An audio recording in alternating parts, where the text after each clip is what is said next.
If you're a fan of the classic pesto with basil and pine nuts, then you're going to love the Sicilian style pesto, which is called Pesto Trapanese. Now, in my mortar and pestle, I've just toasted about 120 grams of almonds there. So give this a really good pound until we form a crumb.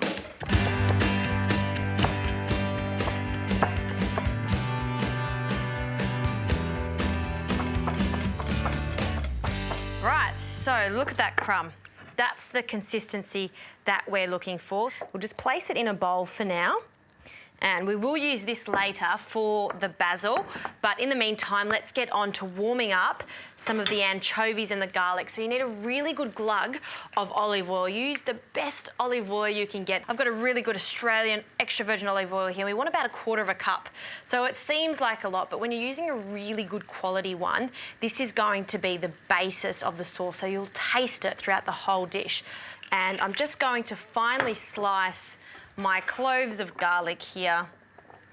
So just bruise them slightly and then finely chop that. And this is going to flavour our oil. We don't want to fry this at a high heat. We just want it to be low to medium heat so the garlic and the anchovies melt away together. So we've got a beautiful aroma in our oil. So let's gather that. In it goes, along with 2 anchovy fillets that I'm just going to, again, finely slice. And this is going to give a wonderful saltiness to it. There we go. And just let that start to infuse. That's when we can add the tomatoes. So I have 1 punnet of cherry tomatoes here. And you can leave them in whole if you like, but I'm just going to cut them in half to speed up the process. So nice ripe tomatoes. I can see that that garlic over there is just changing colour to golden. So these tomatoes can go in and crush them between your hands just to extract all the juices there. So now I can turn the heat up on the tomatoes, and then we just want these to blister and start to cook, and then we'll turn the heat off. Now we can get our pasta in. My pasta of choice for this recipe would be tubular spaghetti. Because of the hollow centre here, it's going to catch the sauce. So I'm going to use about half of this packet. This takes about 8 minutes to cook, which gives me just enough time to start pounding my basil. Now, in the same mortar and pestle, I'm going to pick off the leaves of this basil. I want about half of this because this is such a big bunch. I'm going to put a pinch of salt in there, and I'm going to pound it to bruise the basil leaves.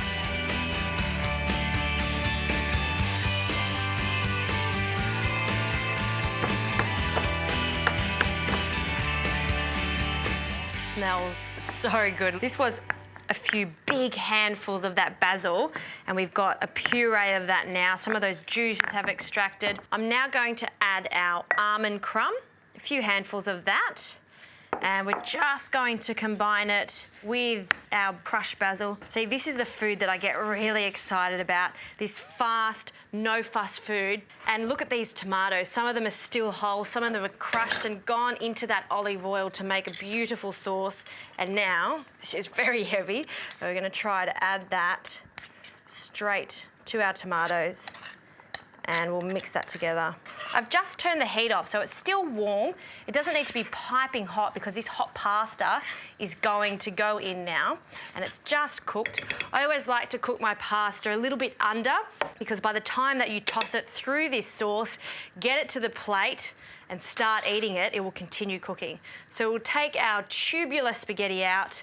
It's okay if some of the water goes in. I actually prefer that some of that water goes in because it's just going to help the sauce come together. And while it's still hot, a few tablespoons.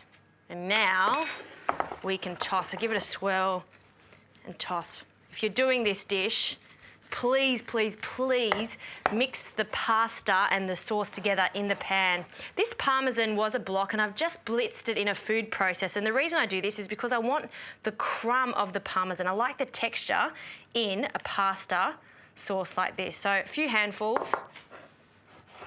I'll give that one last mix through, and that is ready. So into a big bowl. I got my bowl that I've been given by my friend's nonna. It's a very Italian style bowl here, which I love.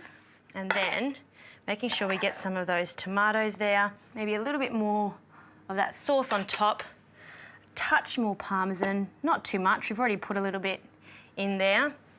And because this basil was just so good today, a little sprig of basil. That is what you call a simple recipe made with simple ingredients that really show off each individual ingredient in this sauce. This is a magical dish. Please try it just for me.